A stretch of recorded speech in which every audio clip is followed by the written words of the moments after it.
সর্ষে ইলিশ বানাবো। ইলিশ মাছটাকে নুন হলুদ মাখিয়ে নিয়েছি।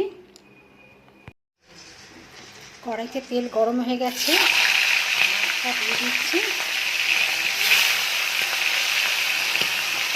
হালকা করে ভেজে নেব।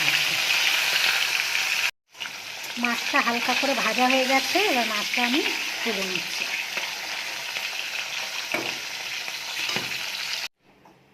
কড়াইতে কালো জিরে ফোড়ন দিলাম,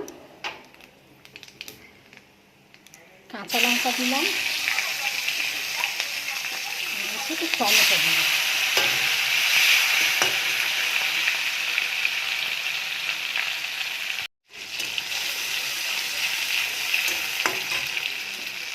নুন হলুদটা দিয়ে দিলাম।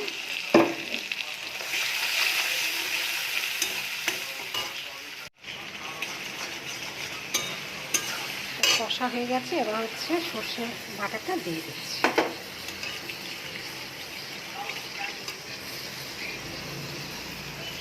সামান্য জল দিয়ে দিচ্ছি।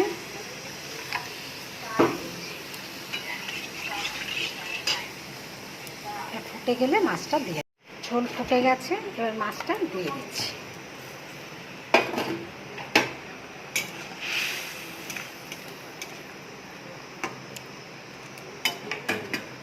ঢাকা দিয়ে দেবো।